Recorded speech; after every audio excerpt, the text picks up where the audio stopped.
Bab 91. Kakak, kalau tidak kamu bisa tertawa. Apakah kamu tahu siapa kamu di mulut siswa di kelas? Mata Jia Jiafeng dan Jia Jiayue memerah saat melihat saudara mereka tersenyum. Tapi mata kedua saudari itu tidak merah marah, tapi merah menangis. Pada hari itu, kelas membicarakan tentang Jia Yapeng dan Dakian, terutama seorang teman sekelas perempuan yang duduk di depan mereka. Dia dari pabrik percetakan di rumah. Dia melecehkan Jia Yapeng dengan berbagai cara yang aneh setelah kelas, dan banyak cerita yang tidak mereka ketahui muncul begitu saja. Apa? Jia Yapeng membunuh orang tuanya begitu dia lahir. Apakah Jia Yapeng memiliki seorang putra? Apa, Jia Yapeng mengambil seorang pelacur sebagai istrinya atau semacamnya? Ini membuat Jia Jiafeng dan Jia Jiayue marah. Mereka mungkin tidak tahu apa yang terjadi di pabrik, tetapi saudara laki-laki mereka semua kuliah dan orang tua mereka meninggal. Saudara laki-laki mereka bahkan tidak punya pacar.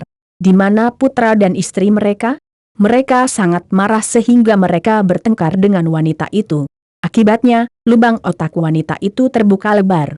Tiba-tiba mereka bereaksi dan berkata, "Kalian berdua bermarga Jia. Kalian berdua tidak mungkin saudara perempuan Jia Yapeng." Kedua saudari itu tidak bereaksi sejenak, dan dengan santai menjawab, "Jadi apa?" Kemudian kedua saudara perempuan itu benar-benar selesai. Orang-orang di kelas tidak hanya tahu bahwa mereka adalah saudara perempuan Jia Yapeng, tetapi segera seluruh sekolah tahu bahwa mereka memperhatikan saudara perempuan mereka seperti monyet dan melecehkan mereka. Adapun anak-anak, mereka tidak pernah melakukan sesuatu melalui otak mereka dan terlepas dari perasaan orang lain. Selama mereka bahagia, mereka akan mengatakan apa yang ingin mereka katakan, melakukan apa yang ingin mereka lakukan. Akibatnya, kedua saudara perempuan itu menangis selama beberapa kelas. Akhirnya, kepala sekolah tidak bisa menontonnya. Dia meminta mereka untuk pulang dan beristirahat terlebih dahulu. Kemudian dia melihat Jia Yapeng sedang berbaring di sofa di ruang tamu menonton TV. Kedua saudari itu tidak dapat menahan diri dan menyaksikan saudara laki-laki mereka menangis. Jia Yapeng sangat ketakutan sehingga dia memeluk kedua saudara perempuannya dan menghibur mereka untuk waktu yang lama sebelum menghentikan air matanya. Setelah menanyakan alasannya, dia tidak bisa menahan tawa. Ada gambar di atas. "Jangan khawatir, aku akan membalaskan dendammu." Melihat saudara perempuannya yang cantik menangis lagi, Jia Yapeng berhenti tersenyum dan menyentuh pipi kedua saudara perempuannya. "Bagaimana kamu bisa membantu kami membalas dendam?"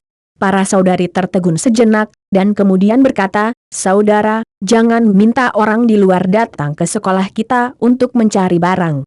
Kalau begitu, kita berdua benar-benar tidak bisa tinggal di sekolah.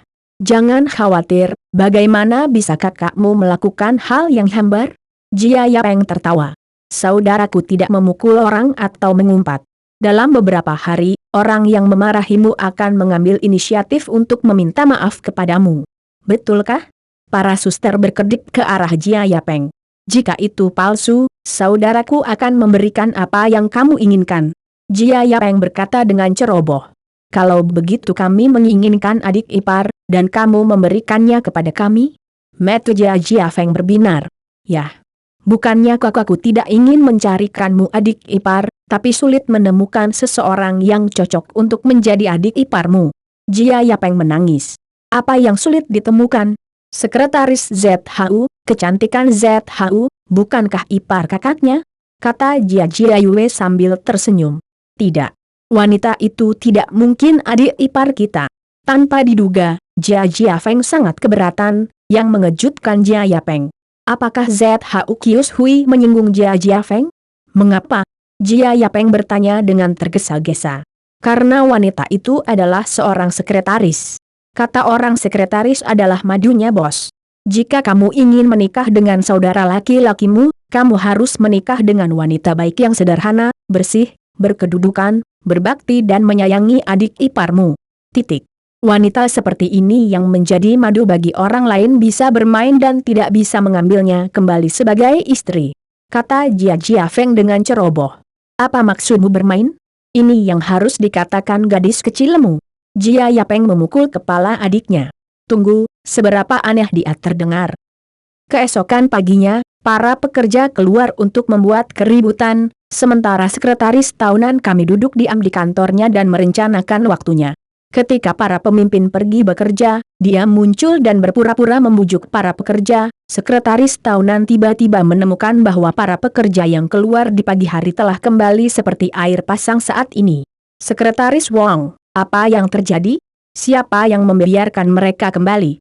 Sekretaris Nian sangat marah, dan kemudian Sekretaris Wong bergegas masuk. Para pemimpin tidak kembali sendiri, tetapi para pemimpin besar membawa mereka kembali secara langsung. Dia membawa banyak orang dan berkata dia ingin mengadakan pertemuan dengan semua pekerja di auditorium dan biarkan para pemimpin dan pekerja pabrik kami pergi. Dia berkata dia ingin menyelesaikan masalah sepenuhnya kali ini dan memberikan pil penenang kepada para pekerja untuk memastikan bahwa setiap pekerja puas. Para pekerja baru saja kembali, dan orang-orang kita tidak punya apa-apa untuk dikatakan. Sepertinya kota tidak bisa membawanya. Ini akan membantu kita memecahkan masalah kali ini. Mendengar ini, Sekretaris Nian langsung tertawa. Pepatah bijak bahwa anak yang berisik minum susu tidak pernah salah. Orang dahulu sejujurnya tidak menipu saya. Bab 92. Mendengar pemimpin besar itu datang sendiri, Sekretaris Nian tidak berani mengabaikannya. Dia segera bergegas keluar untuk menemuinya. Akibatnya, dia memasang pantat dingin di wajahnya yang panas dan diberitahu bahwa dia sudah berada di auditorium. Dia bergegas ke pertemuan itu. Sekretaris harus lari ke auditorium, dan kemudian menemukan bahwa auditorium itu sangat ramai. Karena tidak ada persiapan sebelumnya, meja di atas panggung tidak dibersihkan dan merek-merek terkenal tidak diletakkan. Sayang sekali. Namun, wali kota tidak mempedulikan hal tersebut. Dia menemukan posisi paling depan dan duduk. Sekretaris tahun ini bergegas membersihkan meja untuk wali kota sendiri, dan kemudian melakukannya di samping para pemimpin kota. Saat ini, para pemimpin lain di pabrik bergegas mendekat. Sekalipun tidak ada merek terkenal di atas meja dan tidak ada akting sebelumnya, mereka tetap menemukan posisinya sendiri sesuai dengan identitasnya, dengan sangat sadar dan terampil. Namun, dengan partisipasi para pemimpin besar, meja asli di atas panggung tidaklah cukup. Beberapa pemimpin hanya bisa berdiri di kedua sisi podium. Saat ini, penonton juga ramai di bawah panggung auditorium, kursi sudah penuh, bahkan lorong dipenuhi pekerja yang gelisah. Faktanya, alasan mengapa kali ini begitu besar adalah karena beberapa orang secara diam-diam berkontribusi pada kebakaran tersebut, tetapi yang lebih penting, para pekerja ini penuh dengan rasa tidak aman tentang masa depan mereka.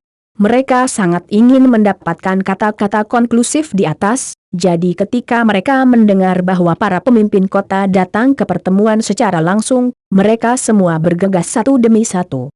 Sekretaris Nian, apakah semua orang ada di sini? Pemimpin itu bertanya dengan samar ketika dia melihat tidak ada lagi orang di auditorium. Masih ada beberapa orang yang seharusnya tidak datang. Sekretaris dengan cepat menjawab. Lupakan saja, jangan menunggu. Sebagian besar dari kalian ada di sini. Aku akan membacakan pemberitahuan kota untukmu, kata wali kota. Pemberitahuan? Bukankah ini pertemuan? Sekretaris Nian tiba-tiba merasa bahwa situasinya mungkin tidak seperti yang dia bayangkan, tetapi perkembangan selanjutnya berada di luar imajinasi Sekretaris Nian sepanjang hidupnya. Bahkan setelah beberapa tahun, dia mengidap penyakit Alzheimer, melupakan putranya, dan tidak melupakan apa yang terjadi hari ini.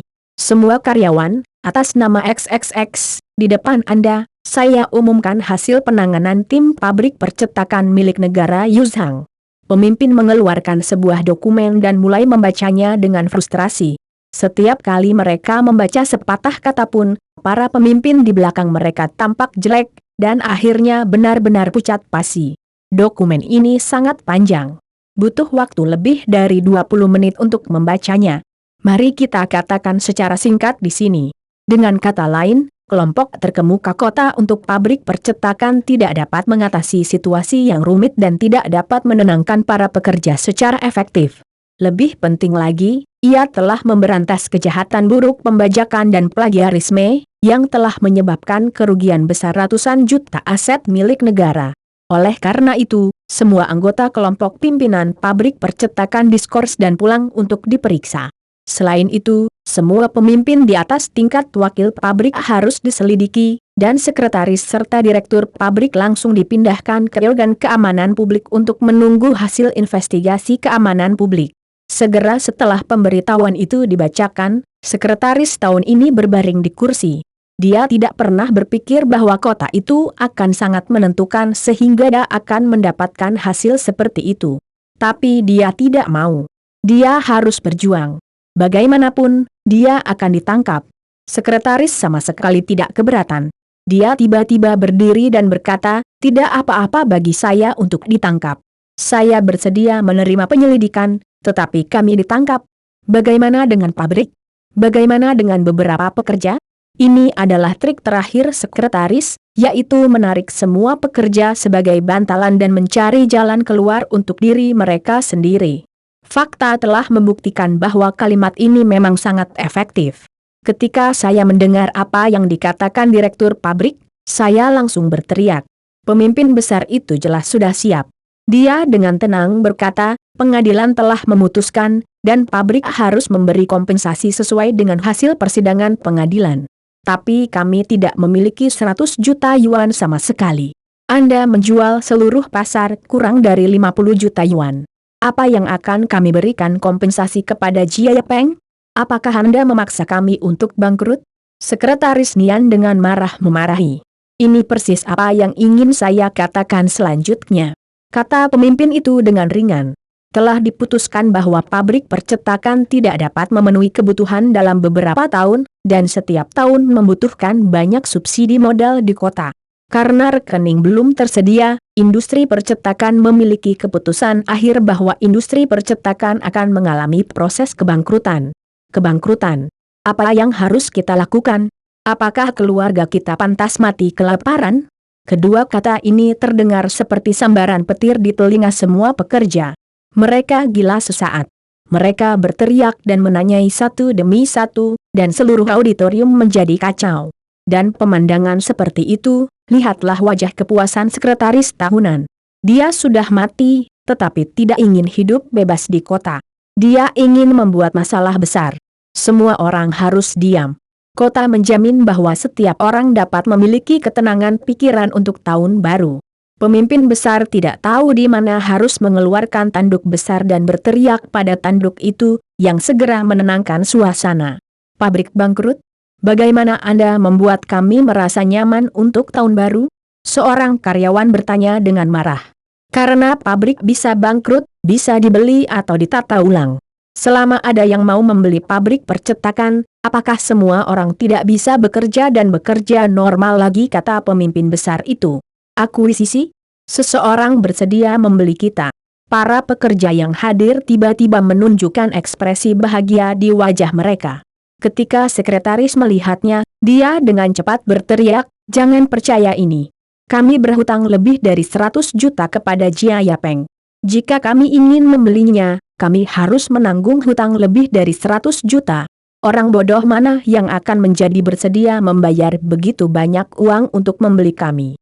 Itu semua bohong padaku. Berbohong padaku. Jadi ini penipuan. Ya, siapa yang akan membelanjakan uang yang dianiaya dan menjadi pemimpin yang dianiaya?" Suasana di auditorium menjadi gaduh dan kacau lagi, karena orang normal akan mengira itu omong kosong ketika mendengarnya. Menghabiskan lebih dari 100 juta untuk membeli pabrik percetakan dengan total aset tidak lebih dari 50 juta, dan menanggung beban ribuan pekerja. Bagaimana bisa ada orang bodoh dan bodoh seperti itu di ujung dunia? Saya di sini. Saya pemimpin yang dirugikan. Saya bersedia membeli seluruh pabrik percetakan milik negara di kota Yuzhang. Sebuah suara tiba-tiba terdengar dan mengejutkan semua orang. Sosok muda dan kurus keluar dari balik tirai auditorium. "Siapa ini?" Melihat pemuda aneh itu, sebagian besar pekerja yang hadir tampak bingung dan tidak dikenal. Hanya para pemimpin pabrik itu, terutama Direktur Liu, yang menciut di belakang, tercengang saat melihat pria yang tiba-tiba ini. "Jia Peng."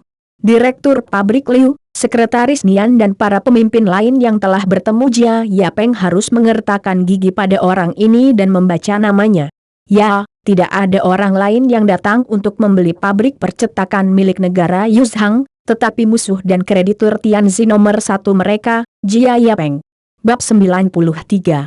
Semua karyawan pabrik percetakan milik negara Yuzhang, termasuk para pemimpin ini, mengalami hari paling ajaib dalam hidup mereka.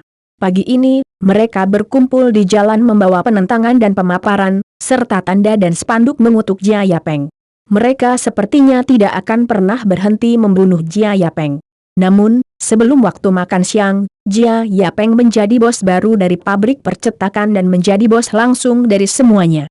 Semua ini membuat beberapa pekerja dengan otak yang buruk hampir mati.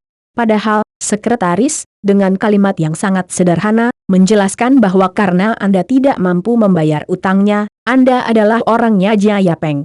Setelah mendengar ini, mayoritas karyawan masih sangat marah dan tidak mau. Bagaimana mereka bisa menjadi pekerja di perusahaan swasta dalam sekejap mata? Apakah ada hukum kerajaan? Mereka telah mengabdikan sebagian besar hidup mereka untuk karir mereka dan telah menjadi sesuatu dari orang lain. Saat para pekerja siap untuk terus membuat masalah, Jia Yapeng segera memadamkan semua api setelah pabrik makanan Dakian mengambil alih pabrik percetakan milik negara di kota Yuzhang. Semua karyawan asli tidak akan berubah, dan gaji mereka akan tetap tidak berubah. Dari awal tahun baru tahun depan, gaji semua karyawan akan naik menjadi 250 yuan sebulan. Jika Anda tidak ingin tinggal, semua orang juga dapat menerima pesangon pembelian dari saya. Uang ini akan berlanjut sesuai dengan masa kerja Anda. Anda bisa mendapatkan pesangon pembelian 1000 yuan setiap tahun. Semua orang bisa berkumpul dan diberhentikan. Begitu Jia Yapeng mengatakan ini, semua karyawan tutup mulut. Uang kecil memang manis. Jika Anda mengganti bos, menaikkan gaji, dan memastikan semua perawatan pada saat yang sama, Anda akan menjadi bos terbaik di dunia. Tidak akan ada masalah sama sekali. Tentu saja, ini hanyalah cara kecil Jia Yapeng untuk menstabilkan situasi. Ketika pusat perhatian hilang tahun depan, beberapa hal lama yang tidak patuh dan gangster kecil yang menganggur akan dibersihkan. Jia Yapeng tidak mengasuh pelacur. Rekan-rekan buruh, kami akan menghormati pendapat dan hak Anda sepenuhnya, dan Anda juga pemilik pabrik. Oleh karena itu, pemungutan suara akan diadakan secara rahasia dalam 3 hari. Semua buruh yang bekerja memenuhi syarat untuk memilih, dan minoritas berada di bawah mayoritas. Selama lebih dari 50% pekerja menyetujui skema ini, itu dapat berjalan dengan lancar. Jika Anda tidak setuju, mari kita diskusikan lagi dan lihat bagaimana kita dapat memastikan kepentingan semua pekerja. Kata pemimpin, dan pertemuan berakhir, meninggalkan para pemimpin pabrik dengan wajah bingung dan para pekerja dengan hati yang melayang. Tapi bagaimanapun, itu adalah pertemuan yang sukses, pertemuan yang menentukan, pertemuan yang membuat zaman, dan pertemuan untuk menghidupkan kembali pabrik percetakan milik negara Yuzhang yang berusia 40 tahun. 3 hari kemudian, seluruh pabrik mengadakan pemungutan suara penting ini. Akhirnya, menghadapi godaan kenaikan gaji dan pembelian layanan Jia Yapeng, lebih dari 79% karyawan memberikan suara setuju dan tidak diragukan lagi lolos dalam pemungutan suara kolektif. Jia Yapeng segera mengirimkan tim profesional ke pabrik percetakan dan mulai membereskan berbagai urusan. Para pemimpin pabrik yang telah diperlakukan dengan baik sebelumnya diberitahu bahwa mereka semua diskors dan dibayar. Gaji mereka bisa dibayar, tapi tidak harus datang ke pabrik dulu. Adapun apakah akan ada pekerjaan di masa depan, tunggu saja pemberitahuan Jia Yapeng. Jelas, Jia Yapeng berencana membuang semuanya seperti sampah. Ini membuat para pemimpin ini geram. Beberapa pimpinan juga siap memobilisasi kontak dan relasinya di pabrik untuk memberi warna pada tim penerima dan restrukturisasi. Pada awalnya, itu memang memiliki beberapa efek. Banyak pekerja mengikuti bujukan itu. Akibatnya, kelompok penerima cukup mudah. Semua pekerja coaks langsung membeli masa kerja mereka dan diberhentikan secara paksa. Perjanjian yang ditandatangani antara Dakian dan pemerintah dengan jelas mengatur bahwa jika ada yang tidak berani bekerja sama dalam restrukturisasi pabrik, Dakian dapat memecat pihak lain secara paksa. Anda tahu, Dakian memberi setiap orang kenaikan gaji 100 sebulan, yang merupakan gaji tambahan 1.200 yuan setahun, dan masa kerja pembelian hanya 1.000 setahun. Siapa yang mau melakukan bisnis yang merugi seperti itu? Ada yang nekat tinggal di pabrik. Setelah membunuh 2 atau 3 monyet, semua orang jujur. Tidak ada yang berani mengikuti para pemimpin ini. Ketika para pekerja ini menjadi tenang, mereka menemukan bahwa sebenarnya para pemimpin yang tampak bermartabat, menakutkan dan tidak berani untuk tidak patuh sebelumnya benar-benar seekor monyet yang melompat-lompat setelah menanggalkan mantel ini. Bahkan pinggul mereka merah dan konyol. Akibatnya, para pemimpin yang masih berencana untuk berkeliling menemukan bahwa mereka tidak dapat menelepon seseorang. Beberapa pekerja bahkan berani mengejek diri mereka sendiri. Mereka lebih rendah dari monyet di mata mereka. Mereka tidak berani tinggal di pabrik dan beralih ke pemimpin besar. Para pemimpin besar sangat perhatian sehingga mereka dapat membiarkan mereka pergi ke tempat-tempat seperti CPPCC untuk memainkan limbah panas dan membayar mereka. Bukankah indah bagi semua orang untuk pensiun dini? Orang-orang ini benar-benar jujur. Tentu saja, tidak semua pemimpin lama tersingkir. Misalnya, ketika dia siap berinisiatif meninggalkan pabrik, Jia Yapeng datang sendiri ke pintu.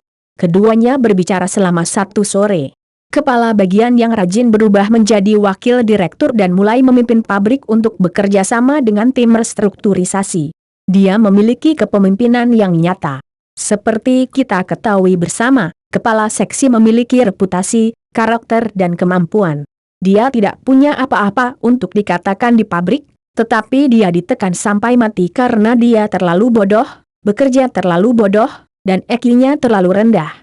Jadi ketika dia bangkit, tidak ada yang mengajukan keberatan, dan mereka semua yakin. Namun, orang seperti itu dengan karakter yang sangat mulia umumnya memiliki kemampuan yang buruk untuk melakukan sesuatu. Jadi Jia Yapeng muncul di depan pintu rumah orang lain pada malam berikutnya, dengan seekor ayam di tangan kirinya dan seekor bebek di tangan kanannya, dan 2 botol dari situs anggur tua di punggungnya. Saat pemilik membuka pintu, Jia Yapeng memanggil Paman Liu dengan penuh kasih sayang. Dia hampir tidak menakut-nakuti direktur pabrik Liu, yang sedang menunggu untuk pensiun di rumah. Bab 94. Silakan masuk. Melihat Jia Yapeng, direktur pabrik Liu tidak menelepon atau memarahi. Sebaliknya, dia dengan lembut mengundang Jia Yapeng masuk, yang sedikit mengejutkan Jia Yapeng. Kupikir kau akan memukulku. Jia Yapeng berkata secara langsung. Kenapa aku harus mengalahkanmu? Kita harus dihukum atas kesalahan kita. Kupikir. Direktur pabrik Liu mulai bersiap menuangkan teh untuk Jia Yapeng. Sambil mencari teh, dia berkata lagi, tapi ribuan kesalahan adalah semua kesalahan kami, yang tidak ada hubungannya dengan pabrik. Anda tidak dapat melakukan ini ke pabrik kami. Ini adalah kerja keras 3 generasi kami selama 40 tahun. Kamu tidak bisa menghancurkannya begitu saja. Kamu bisa menghukum pemimpin kami, tapi kamu tidak bisa menghukum seluruh pabrik. Suara kepala Liu sangat tenang, tetapi gelombang di hatinya juga bisa terdengar. Direktur Liu, apakah Anda pernah mendengar perkataan seperti itu? Tidak ada kepingan salju yang tidak bersalah di bawah longsoran salju. Jia Yapeng berkata dengan samar. Alasan mengapa pabrik adalah pabrik bukanlah seberapa banyak sejarah dan prestasi yang dia miliki, tetapi orang-orangnya. Jika orang sekarang jahat, tidak peduli seberapa hebat orang sebelumnya, itu tidak ada artinya. Sama seperti peradaban Mesir kuno, piramida dan Firaun, kedengarannya luar biasa, sederhana dan luas. Ini sekuat peradaban Tiongkok kuno kita. Ini adalah salah satu dari 4 peradaban kuno di dunia. Tapi nyatanya, semua orang Mesir kuno sudah lama mati. Orang Mesir saat ini hanyalah sekelompok orang Persia yang menempati sarang murai. Mereka mengira mereka adalah gajah dengan daun bawang di hidung babi mereka. Apakah kamu konyol? Direktur Liu menegang sebentar dan menggelengkan kepalanya untuk waktu yang lama.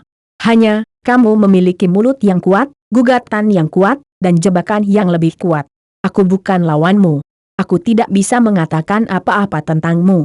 Untuk apa kamu datang kepadaku hari ini? Jika kamu datang ke sini untuk mempermalukanku, katakan apapun yang kamu mau, dan aku akan mendengarkan.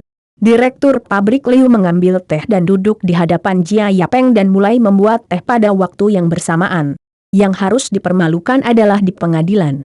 Pada pertemuan kemarin, saya selesai mempermalukan. Saya cukup keren. Saya tidak perlu kembali kepada Anda. Saya juga seorang bos yang bernilai puluhan juta.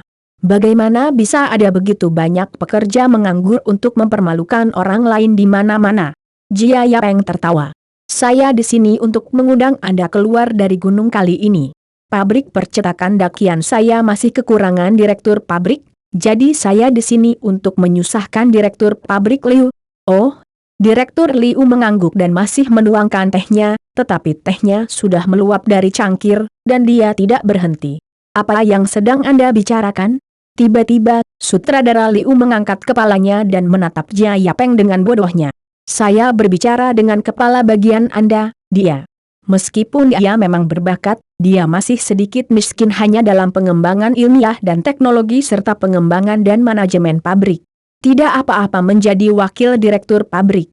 Masih terlalu sulit baginya untuk melakukannya kendarai seluruh kapal pabrik percetakan Dakian. Saya memintanya untuk merekomendasikan seorang direktur pabrik, dan dia merekomendasikan Anda. Dia mengatakan bahwa Anda telah bekerja di pabrik selama 24 tahun dan tahu segalanya di pabrik seperti punggung tangan Anda. Selain itu, Anda adalah satu-satunya orang yang menawarkan untuk meminta maaf kepada saya di pertemuan eksekutif. Ini benar-benar sesuatu yang tidak kupikirkan.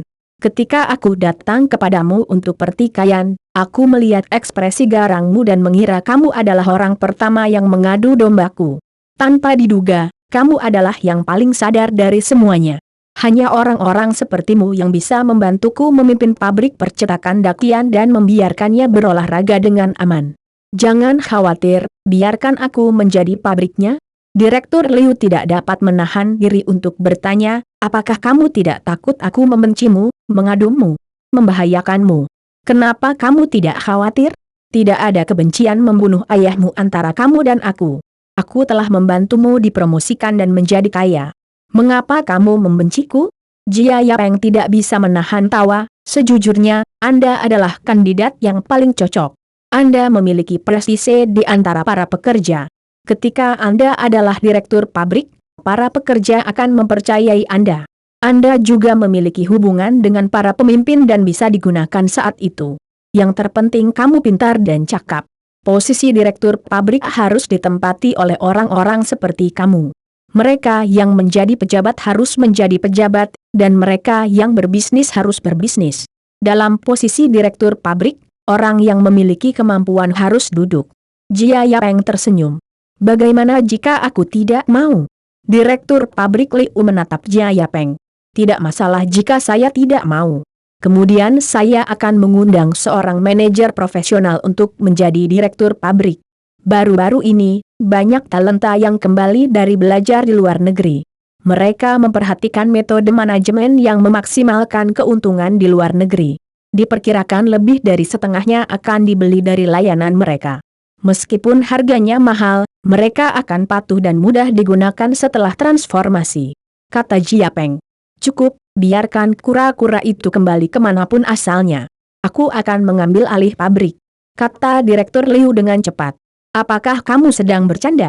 Jika pabrik jatuh ke tangan kura-kura itu, seperti apa jadinya para pekerja tua yang telah berada di pabrik sepanjang hidup mereka ini? Melihat sutradara Liu setuju, Jia Yapeng pun lega. Padahal, ini adalah salah satu syarat yang dinegosiasikan dengan pimpinan kota, yaitu seseorang harus dipromosikan dari pabrik untuk mengambil alih direktur pabrik. Lagi pula, para pemimpin besar masih khawatir untuk terus menimbulkan masalah kelompok besar. Bisakah kamu menjawabku dengan jujur tentang satu hal? Setelah setuju, Direktur Liu bertanya lagi.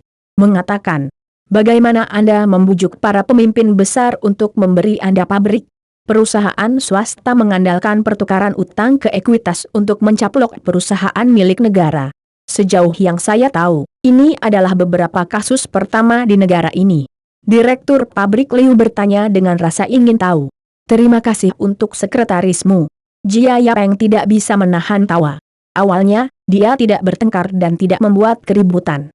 Dia hanya mencoba mengajukan gugatan untuk saya, mengajukan banding dan melemparkan selama beberapa tahun. Saya tidak bisa membantunya. Pabrik itu tetap pabrik Anda.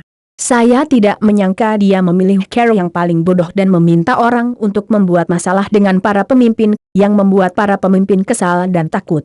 Dia pikir pemimpin akan ditakuti olehnya, tetapi dia tidak tahu bahwa yang diinginkan pemimpin hanyalah keharmonisan. Jadi cara apa untuk mengantarkan keharmonisan sesegera mungkin adalah cara terbaik. Jual kamu ke aku, biar masalah hutang selesai, masalah buruh juga selesai. Tidak ada beban subsidi jutaan setiap tahun. Kalau jadi aku rela sekretaris tahunan Anda benar-benar membuat jijik para pemimpin. Itu menampar wajah mereka. Bajingan ini. Direktur pabrik Liu menampar, dan cangkir teh di atas meja terjatuh dan teh berserakan di lantai. Bisnis pabrik percetakan milik negara Yuzhang berakhir dengan cara ini. Sejauh menyangkut kasus itu sendiri, kasus kecil paling banyak hanya melibatkan puluhan juta kepentingan ekonomi. Tetapi dalam hal seluruh lingkungan dan bahkan sejarah, ini adalah kasus yang berpengaruh. Pertama-tama, negara mengambil sikap tegas untuk menindak kejahatan pembajakan, bahkan langsung menghancurkan BUMN, yang membuat takut banyak kekuatan yang siap bergerak melawan plagiarisme, dan suasana dalam negeri pun berubah. Meskipun masalah pembajakan tidak dapat sepenuhnya dihilangkan, itu jauh lebih baik daripada periode yang sama, dan gelar kekuatan Shanzai Cina juga jauh lebih lemah, reputasi internasional Cina jauh lebih baik. Kedua, dampaknya terhadap proses reformasi dan keterbukaan, yang tidak banyak bicara. Terakhir, dampaknya pada Dakian. Setelah kasus selesai, Dakian dan Jia Yapeng menjadi misterius di mata semua orang. Sebuah perusahaan swasta kecil dan perusahaan milik negara justru memenangkan gugatan tersebut, bahkan menelan seluruh bendera negara secara bergantian. Jika tidak ada bacak stage besar di belakang Nima, siapa yang percaya? Apalagi belakangan ada rumor yang tidak benar bahwa hakim ketua saat itu menerima telepon dari ibu kota kekaisaran, dan Dakian menjadi lebih dahsyat, yang membuat Jia Yapeng dan Dakian membawa auranya sendiri kemanapun mereka pergi. Saya tidak tahu berapa banyak perlawanan buatan yang harus mereka lakukan. Di sisi lain, saat putusan dijatuhkan, media secara alami menyadari dengan jelas apa sikap di atas, sehingga laporan seputar persidangan langsung penuh ke seluruh provinsi Xinjiang. Hal yang paling tidak terduga adalah 3 hari kemudian, Jia Yapeng muncul di jaringan berita. Dalam siaran berita 3 hari kemudian, berita kali ini disiarkan secara khusus dalam 2 menit. Dan akhirnya menyampaikan tekad Cina untuk melawan plagiarisme dan melindungi hak cipta dunia, bahkan putranya sendiri. Kolom wawancara fokus 2 hari kemudian menghabiskan 20 menit penuh meninjau kasus dan proses persidangan dengan semua audiens, serta sikap dan kehendak negara yang jelas tegas. Akibatnya, kelompok Dakian benar-benar marah. Meskipun para peri sangat marah pada awalnya, mereka pada dasarnya hanya di antara anak-anak, dan tidak ada yang peduli dengan kelompok besar di belakangnya. Namun, pada tahun 1991, ketika TV adalah raja, CCTV adalah raja, dan peringkat wawancara fokus dan siaran berita mencapai 50%, nama grup Dakian benar-benar diingat oleh orang Tionghoa, dan kemudian secara alami mulai bertanya-tanya apa itu Mie ELF dan kartu pahlawan margin air, sehingga penjualan asli Mie ELF turun drastis, volume penjualan nasional mengantarkan pembalikan yang luar biasa. Volume penjualan sepanjang Desember melebihi 10 juta kotak, memecahkan rekor sepanjang tahun 1991, sesuatu yang tidak pernah diimpikan oleh Jia Yapeng. Bab 95. Apa? Kamu ingin mengundurkan diri? Melihat laporan pengunduran diri di depannya, wajah Presiden Jia sakit. Yah, kami setuju. Saya berhak mengundurkan diri kapan saja. Anda tidak bisa menolak untuk menyetujuinya, kata ZHU Kius Hui dengan serius. Mengapa? Apakah karena saya terlalu lelah untuk bekerja selama ini? Apakah terlalu sulit membantu saya melawan gugatan untuk perlindungan hak ini? Jia Yapeng bertanya dengan bingung. Itu tidak benar. Sejujurnya, saya merasa sangat senang dengan pekerjaan saya selama ini. ZHU Kius Hui menggelengkan kepalanya. Apakah saya membayar Anda lebih sedikit? Nah, karena pembajakan bulan lalu, laba bersih perusahaan benar-benar jauh lebih sedikit, dan Anda hanya menerima lebih dari 3.000 yuan. Tapi ini sudah sangat tinggi di Cina, dan Anda bisa melihat data penjualan ini bulan Lebih dari 20 hari kemudian, volume penjualan telah melampaui 8 juta kotak. Volume penjualan lebih dari 10 juta kotak bulan ini pasti, dan Anda dapat mencapainya. Anda bermimpi menghasilkan lebih dari 10.000 yuan sebulan. Anda akan pergi saat ini. Apakah kamu gila? Jia Yapeng membelalakan matanya. Saya tidak gila. Dikatakan dalam laporan pengunduran diri saya bahwa saya akan pergi pada tanggal 15 bulan depan menurut praktik internasional. Pada saat itu, Anda dapat membayar gaji saya pada bulan Desember. Saya akan memberikannya kepada Anda setengahnya. Sebulan. Kata ZHU Kius Hui sambil tersenyum. Jia Yapeng benar-benar terdiam. Kamu harus memberitahuku mengapa kamu ingin mengundurkan diri. Saya kaya karena saham saya. Berbicara tentang ini, ZHU Kius Hui melompat kegirangan, dan tiba-tiba ada gelombang ombak.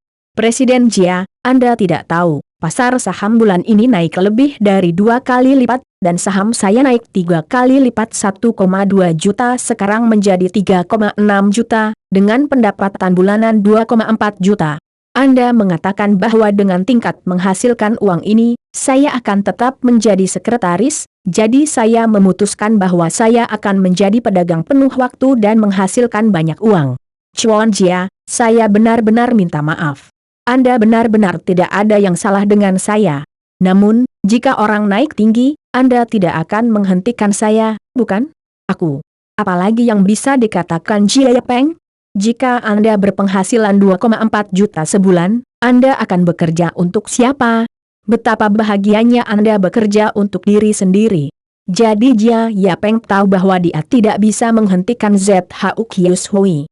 Meskipun ZHU Kius Hui sangat lancar dalam 2 bulan terakhir, semuanya telah ditangani dengan tertib, yang telah membantu Jia Yapeng menghemat banyak waktu. Yang paling penting adalah banyak tempat bisa didapat di radio bersama Jia Yapeng. Dia bisa melakukan banyak hal tanpa berbicara dengan Jia Yapeng. Terkadang dia bisa mengecek dan menebus Jia Yapeng. Jia Yapeng bersumpah kepada Tuhan bahwa dia tidak akan pernah menemukan sekretaris yang lebih nyaman daripada ZHU Kius Hui dalam hidupnya, tetapi sekretaris terkemuka seperti itu akan meninggalkannya. Jia Yapeng merasa tidak enak. Atau aku akan memberimu 2 gaji dan kamu tinggal, kata Jia Yapeng dengan wajah yang menyakitkan. Tidak.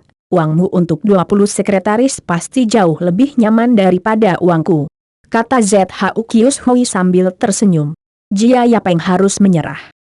Kakak, kamu tahu. Kamu benar sekali. Orang-orang itu benar-benar meminta maaf kepada kami dan mengakui kami sebagai kakak perempuan tertua. Kami berdua kuat di sekolah.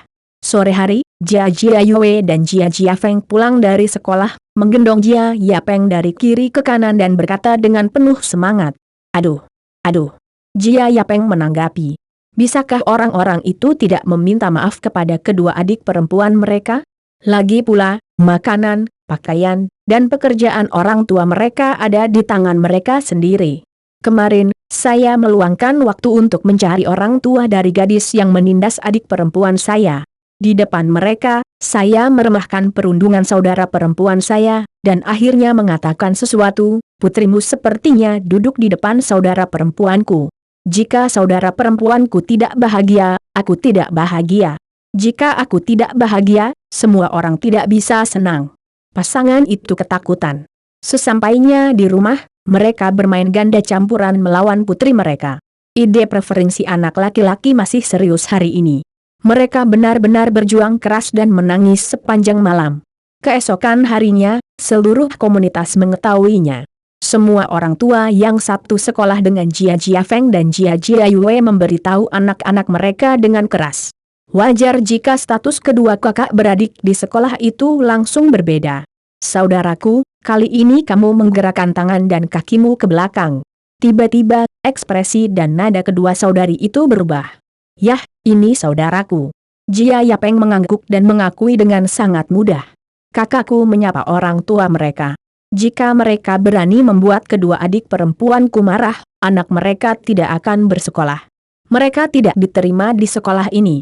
Saudaraku, bukankah kamu menggertak orang lain? Ya, seperti tuan tanah dan pengganggu di TV, apakah kita semua menjadi orang jahat? Jia Yue dan Jia Feng berkata dengan sedih. Mereka tiba-tiba merasa telah menjadi orang jahat dalam drama TV dan karakter jahat. Ada kebohongan di TV. Jia Yapeng memandangi kedua saudara perempuannya yang frustrasi dan merasa perlu untuk mengoreksi tiga pandangan saudara perempuannya. Itu tidak boleh terlalu konyol dan manis, kalau tidak dia akan ditipu oleh Pua dan sebagainya. Saudaraku tidak ingin memberitahumu apapun, seperti hukum rimba dan rasa hormat yang kuat, tetapi saudaraku ingin memberitahumu bagaimana cara dan proses tidak penting dan hasil yang penting. Selama kamu memiliki kehidupan yang bahagia dan bahagia di sekolah, itu sudah cukup. Adapun bagaimana Anda melakukannya, tidak masalah.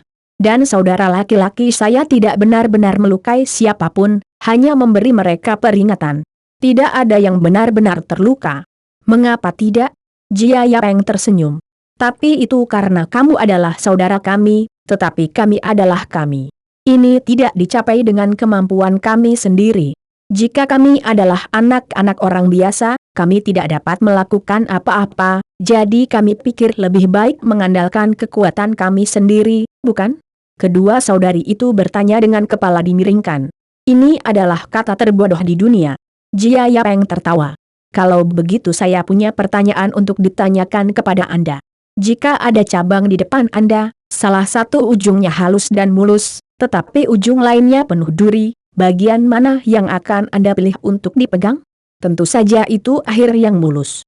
Kedua saudara perempuan itu menjawab secara alami. Betul. Karena ada paragraf yang praktis, kenapa memegang ujungnya penuh duri? Bukankah itu bodoh? Kata Jia Peng. Tapi ujung halus ini harus diperbaiki oleh kakakmu.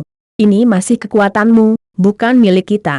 Lagi pula, guru mengajari kita bahwa kita harus melatih diri kita sendiri, karena hanya milik kita sendiri yang benar-benar milik kita.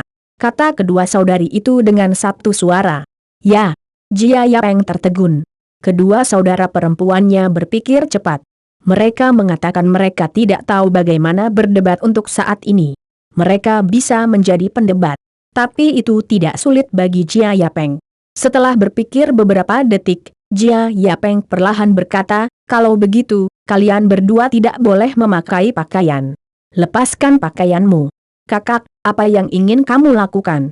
Kedua kakak beradik itu segera memegang rok mereka dan menatap kakaknya dengan kaget. Tidak apa-apa. Kakakku hanya ingin memberitahumu bahwa kakakku membelikanmu semua pakaian ini untukmu, yang juga merupakan kekuatanku.